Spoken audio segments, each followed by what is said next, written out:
What's going on, guys? Kyle here. Today I kind of want to go over the Fuji 150-600 and how it works with the XT5, do a little review on how nice it is as a lens overall. I wanted to go over birding settings, autofocus, my settings with the XT5. I wanted to talk about how the lens is used, how I use it. I wanted to give some examples.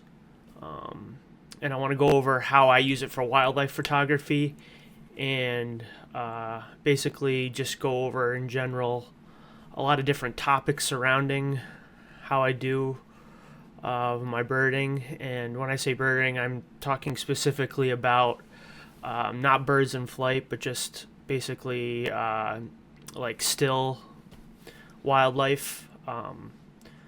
Basically, the birds in flight is a little bit of a different beast in and of itself, so I'm kind of wanted to just go over just how I take my pictures, just give an overall idea on how you can improve your camera skills. I'm not saying that these are the best settings overall. These are just what I use and what I found to work pretty good. I'm going to give a summary kind of right now over the stuff we're going to talk about.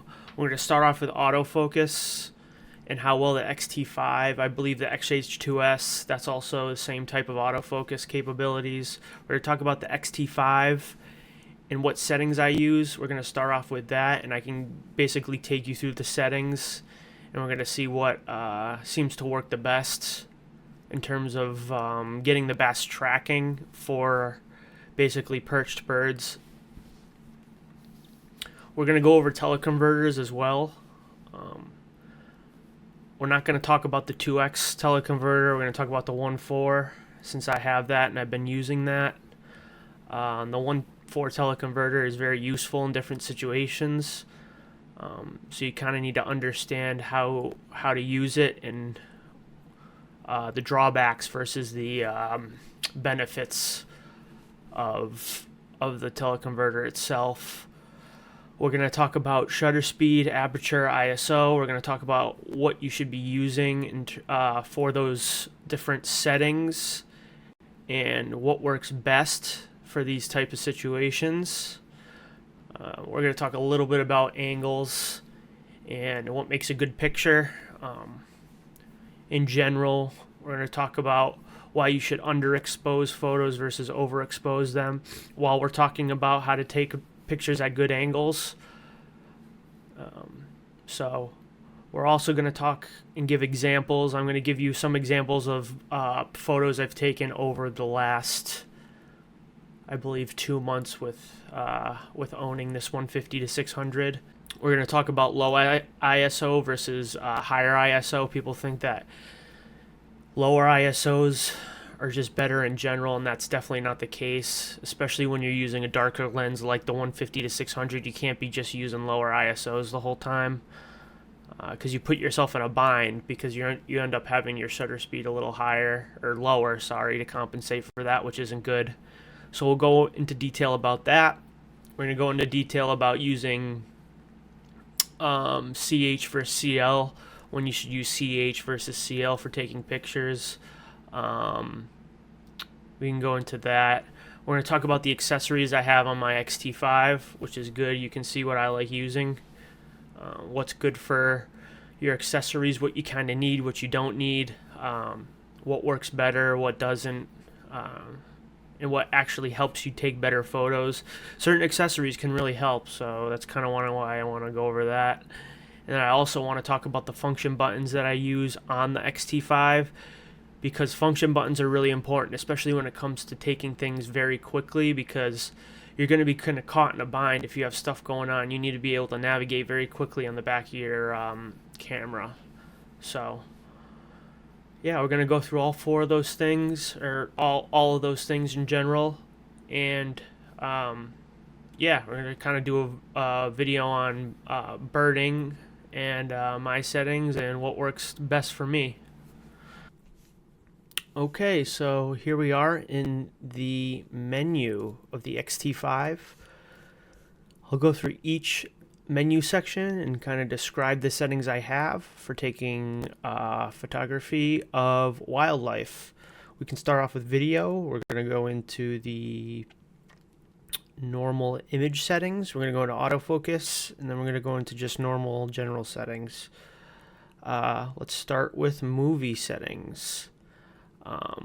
In general, I choose to shoot 4K 60. Right now it's on 4K 30 just because, but I usually choose 4K 60. It normally is the best shooting method.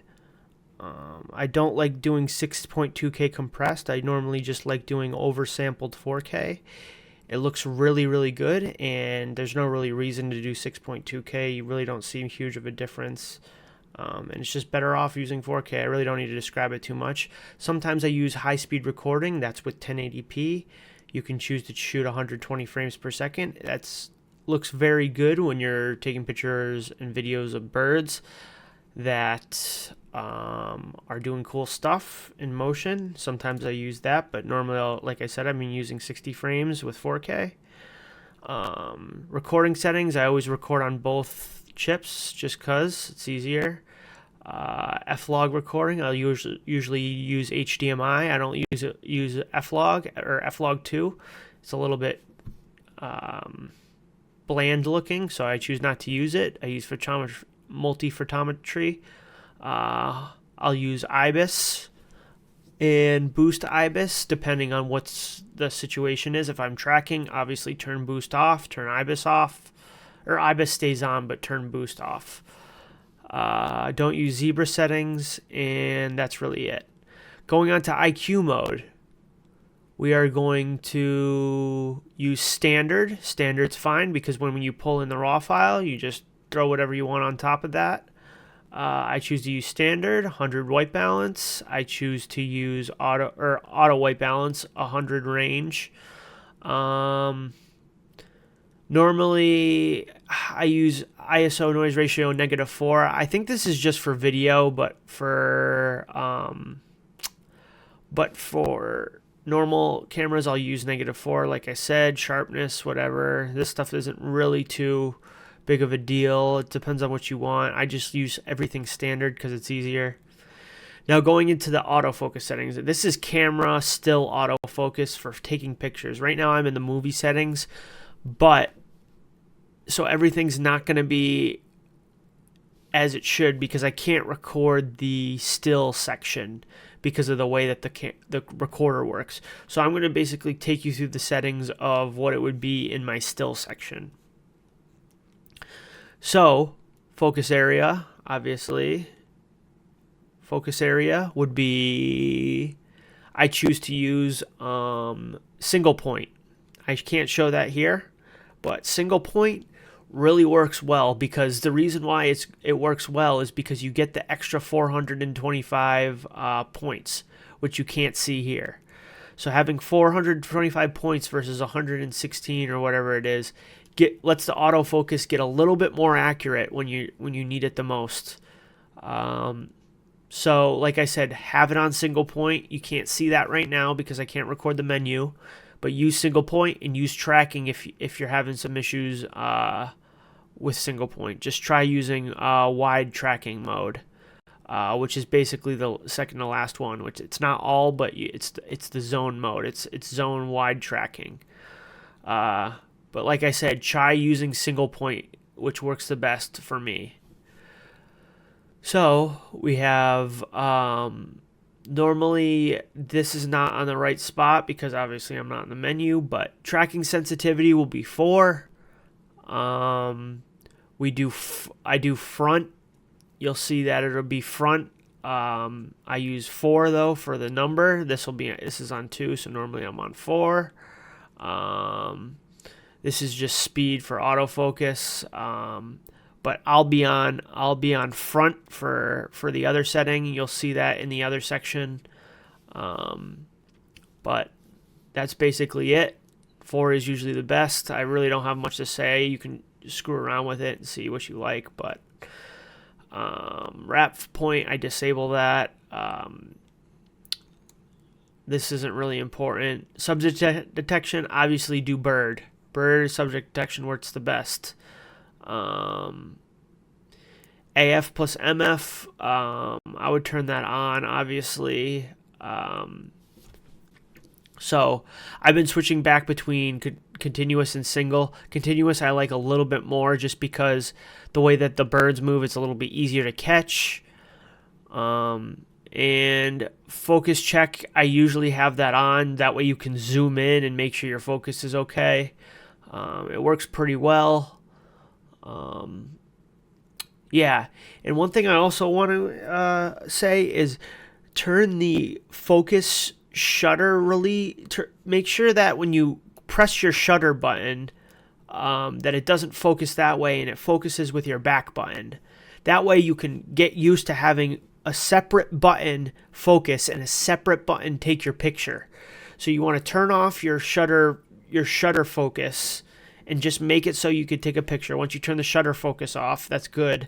And then have AEL on the back or autofocus on as your button to focus.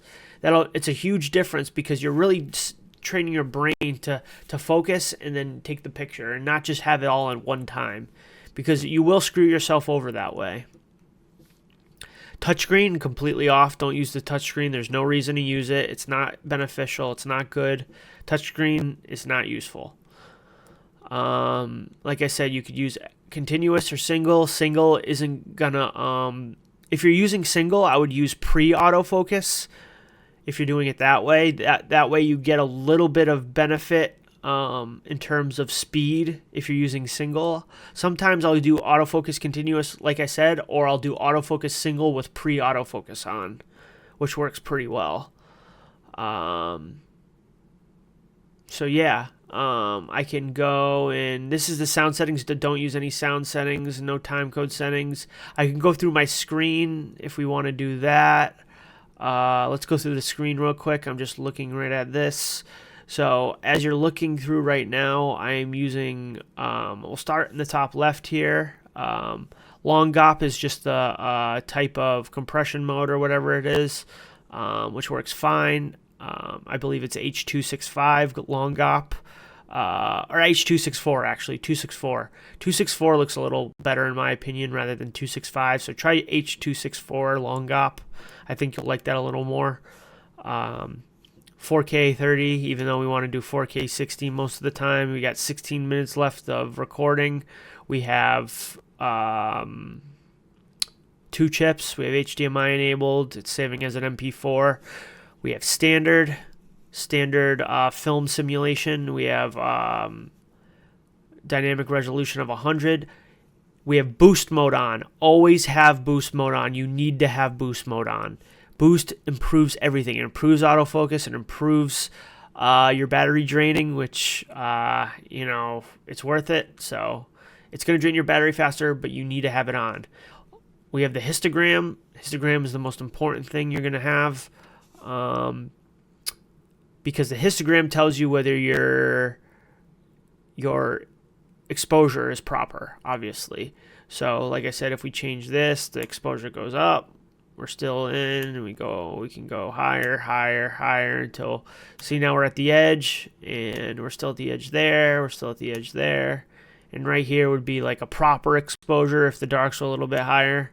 Maybe right here is more proper, but either way, you need to look at your histogram, you need to use the histogram.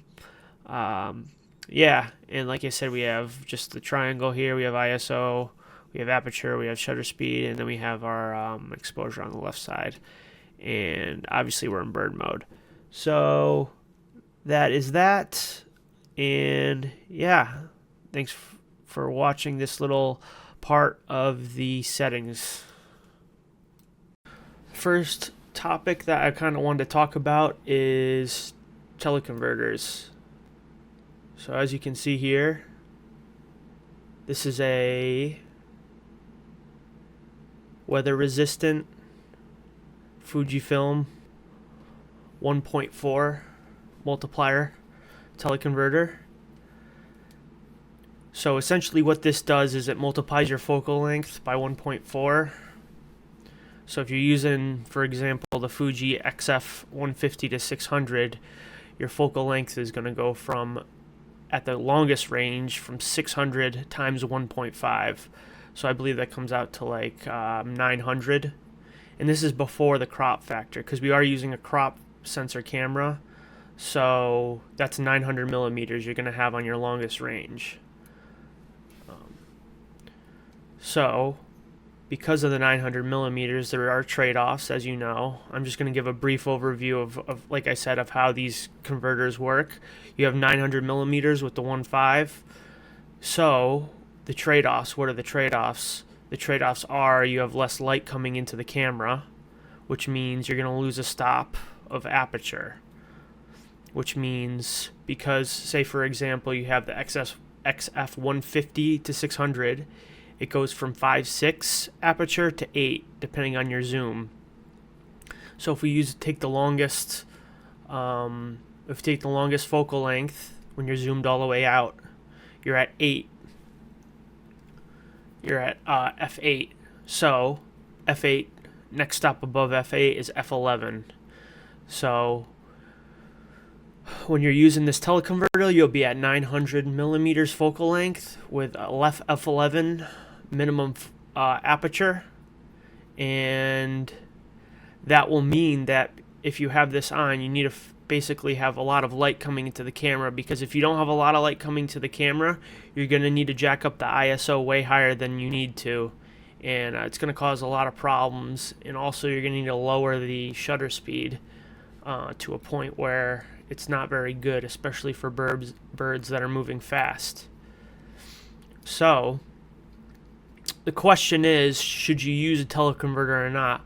A lot of people think that you can just crop in with the Fuji XT5. We have a 40 megapixel camera, so you're able to crop very easily. Now the whole point with a teleconverter is, yes, if you have no converter and you crop in, it's the same as if you crop in 2x.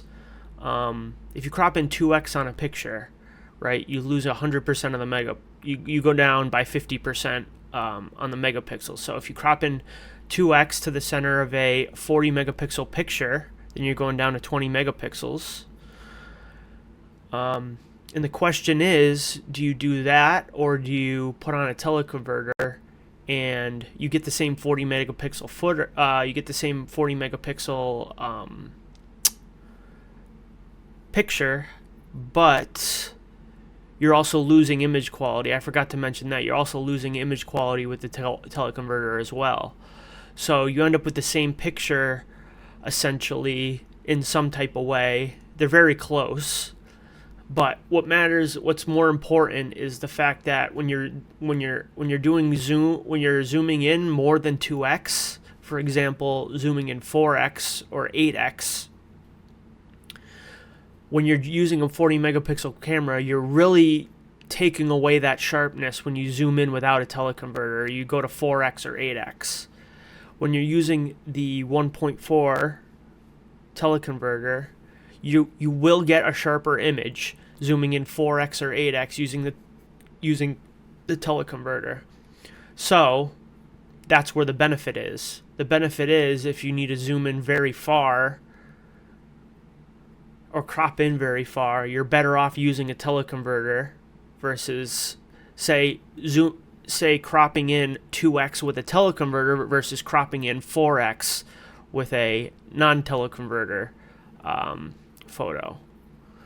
So, for example, do I use the teleconverter or do I not use the teleconverter when I go out? And it's a toss-up, really. Some days where there's less light, I will not use where it's less bright out, I won't use the teleconverter because you lose more light and it's a little bit more difficult to get a good picture because it's a little bit darker outside and you have less light. When on really bright days, I will bring the teleconverter, and you can get a lot closer, or you can see a lot closer because of the extra focal length, which is good. But if you're not cropping in, you do lose a little bit of that image quality. Now the question is it worth, if say you're not cropping in, say like most scenarios where you're not cropping in, is the 1.4 converter justifiable, or is it very close to not having a converter on in terms of image quality? And the answer is yes. Like, there's almost no difference with the 150-600 with the 1.4 teleconverter. I can actually put comparison pictures up in front, and essentially what you don't get much loss in sharpness. And that loss of sharpness that you do have, you can just sharpen it post production, which really helps and makes a huge difference. So that's basically the overview on teleconverter. Most days when it's very sunny, I will take the teleconverter, and you'll notice a lot of these pictures here do have a teleconverter on them, because it does help overall, and it does make it a lot easier to get a close-up photo that fills the entire frame. As you know, the farther you go in with focal length, the smaller your depth of field comes. So because you have a larger, more zoomed in focal length, you're going to have a shallower depth of field for a given aperture, whatever it is. So you also have to think of that in terms of, whatever you're taking, whatever your subject is. So you got to understand that your whole subject might, in a lot of times, not be sharp, because your depth of field is only so wide in terms of depth, which is good to also to know beforehand. So the next topic I kind of wanted to talk about is shutter speed, ISO, and aperture. So I'm not going to go too much into detail with this. I'm just going to give you the normal settings I use for these three things. Starting off with shutter speed, I'm going to stay between 2000, 1/2000 in terms of shutter speed. I'm going to go from 1/2000 to 1/500, or 1/2000 to 1/250. That range right there will give you a good amount of light still, and it will allow you to take a sharp photo with a bird not moving. Now, obviously, if you have birds in flight, you're going to need to be higher than 1/250 in 99% of the cases, but we're talking about just standing birds. I like to use something in the middle on most occasions, say 1/1000 I like to use, and then I'll use an ISO anywhere from 500 to 6000. So in general, I'll use an ISO of, say, 2500, which gives you almost no noise in terms of the entire picture. If you take a very nice picture that fills the frame, you have a lot of colors, you're not going to see, especially with, you do denoise it a little when you do in post-production, but with the 2500 ISO, you're not going to see a ton of noise. You're not going to see any noise, actually. But when you start to push it closer to the 6000 mark, you definitely will need some denoise, or you're going to see some noise. Now, whether or not that matters is completely dependent on what the picture is. So, for example, when I'm out in normally taking photos, I'll use shutter speed 1/1000. I'll use 2500 to 3000 ISO, and then for aperture, I like to keep my aperture wide open. And I think 99% of wildlife photographers you need to keep your aperture wide open. Most of these lenses that are made, including the Fuji 150-600, these are meant to be the sharpest at their most open aperture. So if you're thinking that you need to stop it down by one stop, that's usually not the case to get your maximum sharpness. For example, this is f8 without the teleconverter on it, so if I was going out without the teleconverter, I'd use f8 because there's no point of stopping it down one notch. You're not going to get any more sharpness, especially with a lens like this.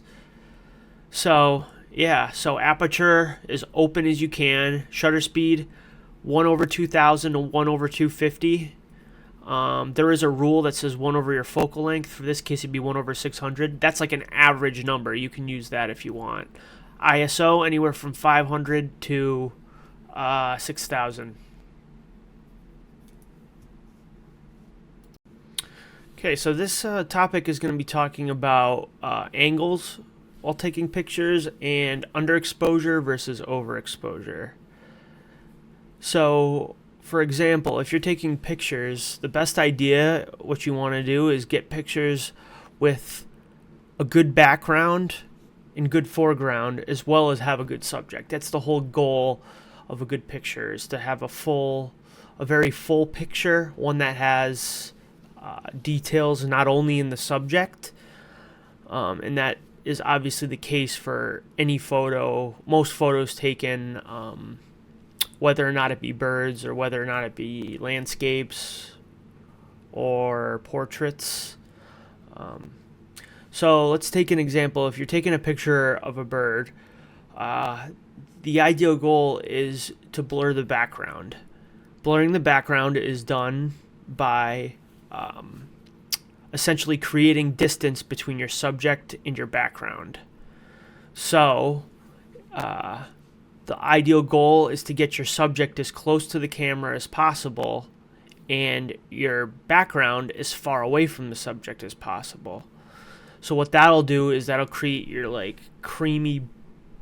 that'll create the bokeh that you see in a lot of cameras and a lot of photos, which looks good in most scenarios when it has color. In certain scenarios it won't have color when you're aiming at the sky and you have a bird close to you, and then you get an angle where you get a picture of the bird but you have the sky behind it. That's an example where you would not want to have the subject. You would want to move your camera in that case, because the sky, depending on the situation, usually in sunny days, even in cloudy days, having your subject close to you and then the sky in the background does not look very good.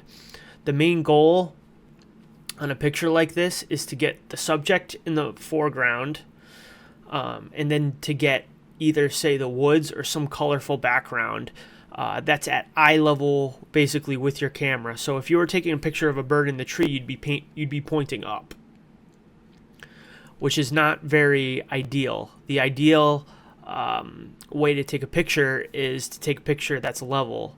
So you want to angle your camera straight towards the subject, especially the eye. The eye is usually where you want to hit your focus on. And basically, if your subject's close enough to the minimum focus distance, that's where you'd ideally get the best picture, especially for this camera. Not all cameras, but mainly this camera. You would want to get a background that is either the forest, some twigs, trees, something that's colorful that's very far behind it is what creates the very blurred out background. So I'm not going to go too crazy into this because there's a lot you can talk about. I see a lot of people taking photos that isn't the best way to do it. Like I said, you want to be on eye level. And another thing you do not want to do is you do not want to point down towards your subject and then take a picture that way. So say I'm standing straight up and a bird is on the ground. I do not want to point my camera down and then take a picture downwards. And you can understand why that doesn't work, because you're not creating any distance or depth from your background, right? Because if you're pointing your camera towards a bird and the bird is on the ground, for example, your background is very close to the bird in terms of distance. So it creates a very bad picture, and it's very difficult to get a good picture when the bird's on the ground and you're above that bird in terms of height. So if you do have a bird on the ground and you want to get a good picture, you need to get on the bird's level, you need to get down, you need to take a good picture at eye level with the bird, create that depth in the background, and get a background that has color, that has something behind it that's not just a block of color, such as the sky. The sky is just a block of blue, a block of white. You don't want that. You want a colorful background that has detail, and that a subject needs to be separated from that background. So, having said that, we also want to talk about underexposure versus overexposure. This is going to be a huge decision that you need to make when you're taking pictures, because you'll take a picture of, say, a blackbird, which is completely black, and you'll notice that everything around it is much brighter. So the idea is that you want to expose the bird, say for the blackbird example, you want to expose the bird just enough to get the detail. And you need to use your histogram for this. The most important part is to use a histogram. I didn't include that in the table of contents, but a histogram is the most important part of taking pictures. You need to refer to that whenever you're taking a photo. So going back to the example of a blackbird, you definitely want to expose the blackbird enough, but not too much to where you're blowing out the background. So you don't want your background to be too bright. And if your background is too bright, it's going to make the picture bad regardless, even if your blackbird is properly exposed. So the goal here is to get a darker background or a darker subject. Sorry, it would make more sense to get a darker subject rather than a subject that's properly exposed with a blown out background.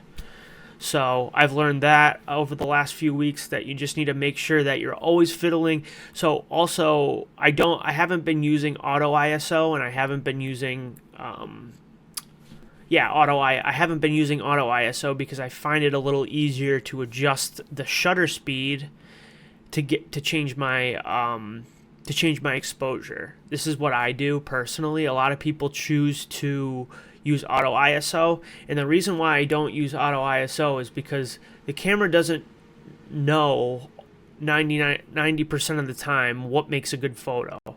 So when I use auto settings, they seem not to work as good as using things manually. Usually the person can understand what the photo looks best in. So like I said, if I need to create more, if I need to stop up my exposure, or I need to darken my exposure, or my scene, sorry, if I need to darken my scene or brighten my scene, I change my exposure with my shutter speed. So I'll always know that I need to be at 2000 to 250. If I go lower than that, then there's an issue or something's wrong. But usually I'll be at like 1000. I'll be at 1/1000 for my shutter speed, and say the blackbird is too dark. I'll change my shutter speed to 1/500, and that brightens the blackbird. It'll give me enough detail, and then I can take a good photo.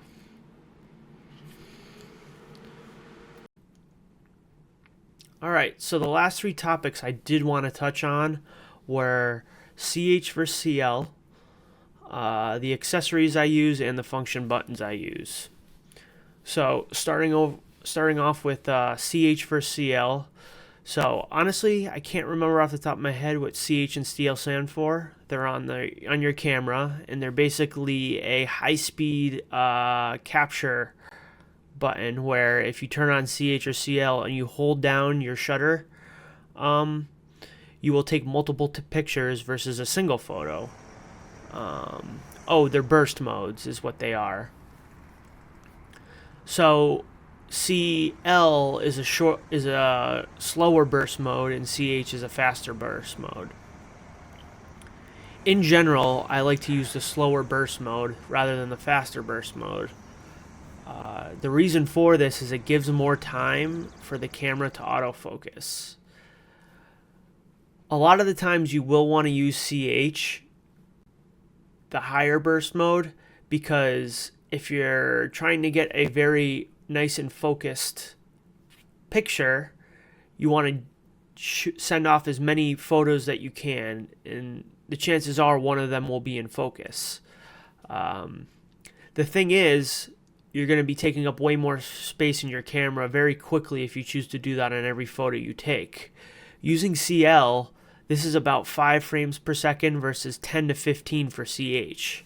Using CL, really what you want to do is you want to do that for each photo, but what's good about CL is it gives time in between for the autofocus to do what it needs to do, and that allows you to get, in general, it seems to give you more in-focus pictures overall compared to using CH, which I do like.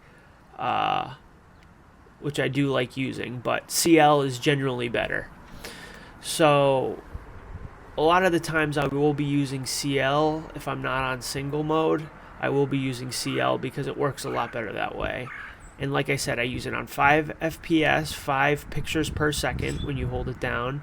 And that'll give you a great amount of pictures while also giving it time for the autofocus to readjust in between each photo, which is very good and very easy compared to using too much space and taking pictures that kind of aren't necessary.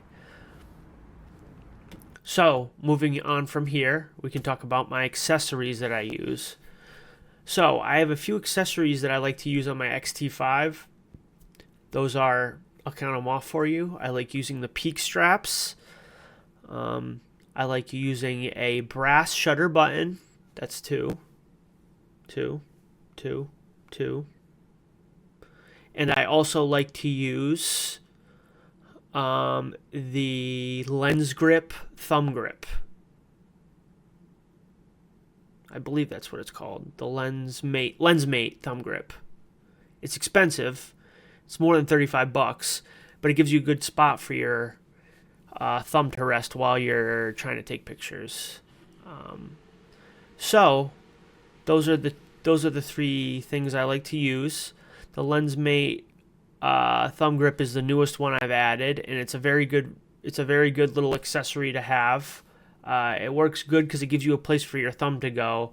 XT5 does have a spot for your thumb to go without it, but it just feels more comfortable with the lens mate grip. Having the straps are very necessary. The peak straps are very good. Now the peak straps, I was using original Fuji strap, and I realized that I needed more straps, and you don't want to just keep buying more straps. If you get the peak straps, they allow you to interchange the straps to where you need to go. It's very quick, it's very easy, it's very nice, it's just easy to use, and if you want to know what I'm talking about, that's what these are right here. If I could put this up. This is the thing. So if you want to go and use the peak strap, basically what you do is you push it down. Let's see here.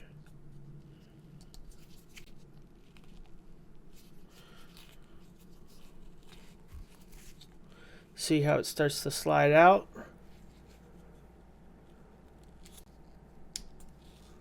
Like that.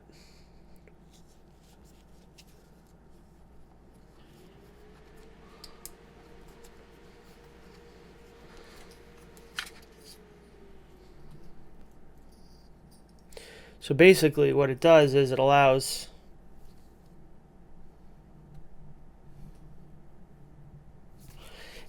you to easily put on straps. It's a little hard to do in front of the camera. So it's a very nice way to put straps on and off. They're about $50 for a large strap, about $30 for a small strap. So I advise you getting one of each. I use the big strap for my 150-600, and I use the small strap for a handheld strap for the XT5, which works very well. And yeah, that's basically it for the accessories. The brass shutter button release is nice. The normal one, I believe, is metal or plastic, but the brass feels nice, and it's just an easy, cheap little upgrade that I would suggest that you maybe try out. $10 on Amazon, and it works pretty well. It gives you a nice little feel. It's better. It just feels colder, and it just has a nicer feel to it. It's not a necessary thing at all. It's not really a needed accessory, but if you do want something cheap that just kind of improves the overall experience of the camera, then I would definitely get it and just swap it out with the original one. And then, yeah, moving on to the function buttons. One of the most important parts. So let's talk a little bit about the function buttons. I'm going to put up a picture right now of my phone. I'll get it out for me right now to kind of talk about it. I'm going to go over essentially what the different buttons I use are. So on the back of the XT5, there is an AEL button. This is the most important button. I'm going to put this on the screen right in front of me right now, a picture of the XT5. The AEL button normally is focus lock. It's some type of lock mechanism. I don't know what it is by default. Either way, I set that to autofocus locking. So when you press that, it'll focus. If you press AEL, I change that to focus. As far as the other buttons, you have menu up. I believe I use that for ISO, auto ISOs if I need to change that. I don't really use it too much. Left button is for bird autofocus. Bird autofocus is obviously one of the most important settings, so I can easily toggle that on and off. The right side is the level. If I need a 3D level, or I need a 2D level, or I need the level off, I can easily turn it on and off.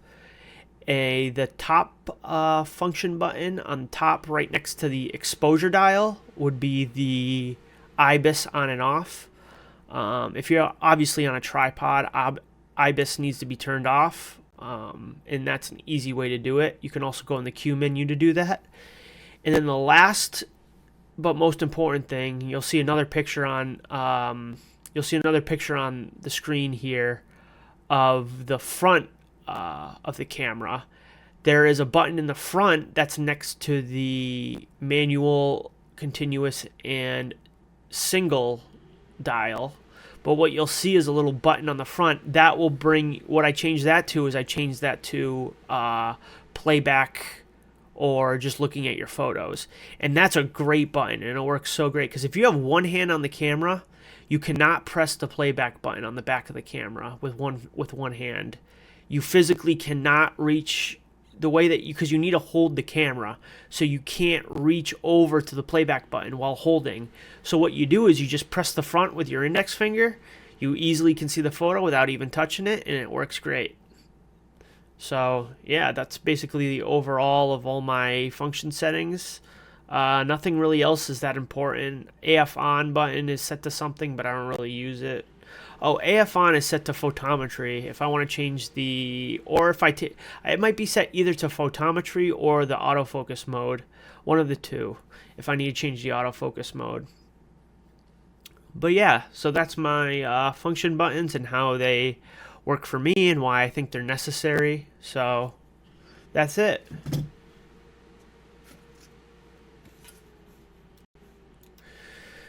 So I kind of wanted to finish off kind of showing you guys the 150-600.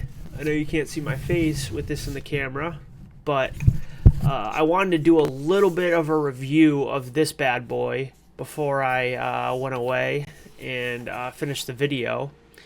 And yeah, this thing is very sharp. It's a very sharp lens. It's a 150-600 lens.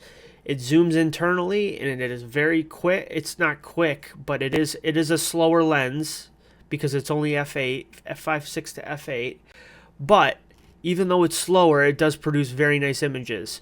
And because of that, you're able to use a 1.4 teleconverter and really get some extra reach. Now, you are using a crop camera when you use this.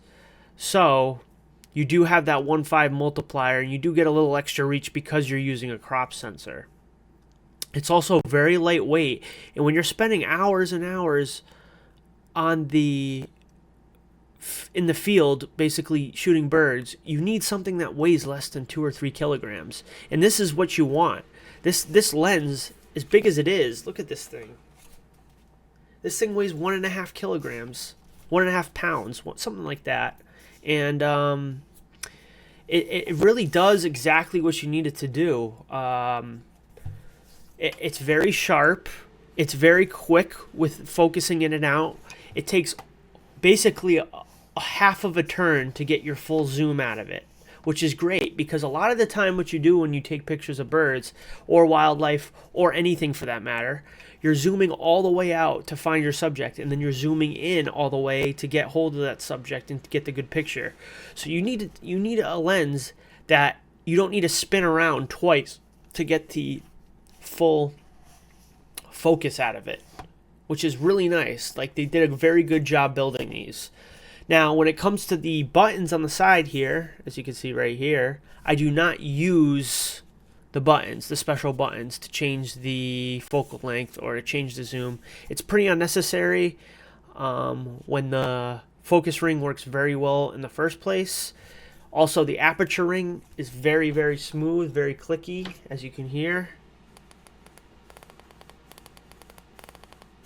So the aperture ring has a great click to it. It's very easy to use. I don't touch really any of the buttons that you see here on the front. These are all the buttons.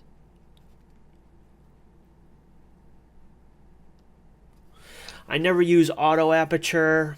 I really don't use a range limiter. Range limiter is for obviously for long distance subjects. You don't want to focus close.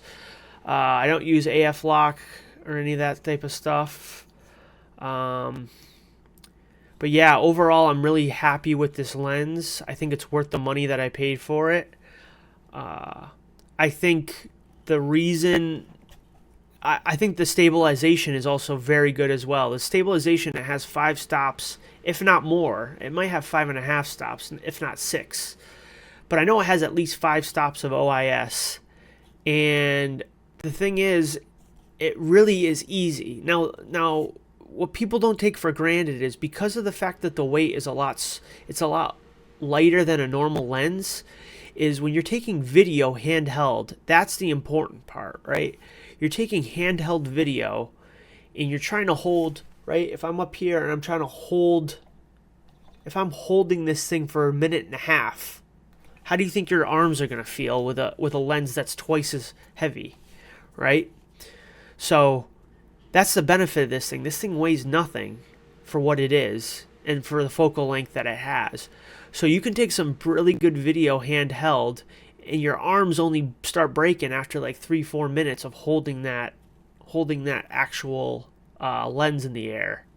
So that's one benefit. You can really take some good handheld video shots when with this lens because of the lightweight of it. Obviously, when it's set up on a tripod, it's got this Arca lens. It's got this Arca thing right here, which works very well for tripods. I haven't been using the tripod as much. I do use it for like taking pictures of the moon, things like that. But yeah, so I'm really happy with this lens. I think you guys should you should see some of the examples that I've taken already and edited. Like I said, I use Capture One. I originally was using Adobe Lightroom, but Capture One by Sony is a lot better. They do a lot better with the denoising. It does a lot better with the coloring and a lot better with the masking. So I find that Capture One is a really, really great tool if you guys don't have that. I suggest getting that. Capture One, I'll say it again. Try using that. It's great for editing photos. And the thing is, there's really nowhere to upgrade from here. So I'm just going to keep continuing to use this until you basically need to change a platform at this point. If you're trying to get a lens that's faster than this, you're really not going to get anything. So the idea really is to just keep using this, perfecting it, try to get better. Hopefully Fuji puts out some autofocus updates. But yeah, so that's kind of the quick review of this lens and, you know, what it's capable of and how I like it. So, thanks.